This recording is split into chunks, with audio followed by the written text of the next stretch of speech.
You're listening to a brand new episode of Done. I'm David Stiernholm, and today I'll share 3 clues to the right goals for you.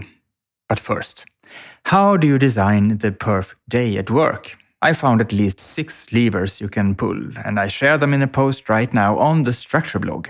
There's a link in the show notes.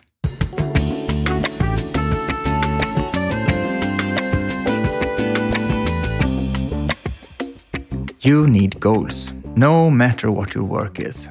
This makes it easier for you to prioritize correctly, as you can clearly see which tasks are important because they contribute to the goals, compared to those that aren't, and therefore should get lower priority. You also get more opportunities to win your job every day, which positively affects your well-being, according to both Robert Emmons and Teresa Amabele's research. And it is easy to say this, but for many people I meet, it's hard to set goals. Above all, it's difficult for many to know what the goals should be about. For those who sell or produce something that's easy to measure in their work, it's rarely a problem. But what should all of us do, those of us whose work isn't traditionally of a measurement and competition nature? If you find it difficult to know what goals to set for yourself that are actually useful and not just for show, you can use the 3 guide threads: the tree, the poodle, and the paint bucket. All 3 can give you ideas about what's the right goal just for you. Do this. When you want to chisel out what your goals should be, use, for example, these clues. The tree. Imagine a tree's root system. If all your colleagues' efforts are to culminate into an overarching goal for the business, like all the roots eventually forming a sturdy trunk, what's your contribution to this collective goal? Take the collective goal and break it down to your role's level in the organization. If together you need to reach 100, is your contribution 14? Or are you not directly responsible for a part of the collective goal value, but instead do something else that's a prerequisite for your colleagues to reach these 100? How much or how well of it do you need to do for you to succeed together? That can be your goal. Or the poodle.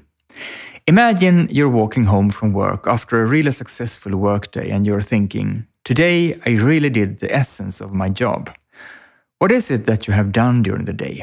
What is the poodle's core of your job that's the most important for you to succeed in, to contribute to the business you work in? How do you know that you have succeeded well with it? What have you achieved? That can be your goal. And the paint bucket. Think about your whole area of responsibility. Is there a part of it that doesn't work perfectly, but where improvements are needed, where you could come with a paint bucket and neaten it up? Where would it fit nicely with a bit of paint to raise the business a notch? What needs to be fulfilled for you to see that it has improved? That can be your goal. Because by using 1 or more clues, these 3 for example, it becomes easier for you to find the goals you should have in the nearest time. Instead of either setting goals out of obligation that you don't really care about, or setting goals that don't really matter to you, you create goals through these clues that you can benefit from every working day, when you need to prioritize and when you want to see how you're doing. Isn't that worth the trouble? Do you have any other clues to finding your goals? Please write to me at david@stiernholm.com and tell me.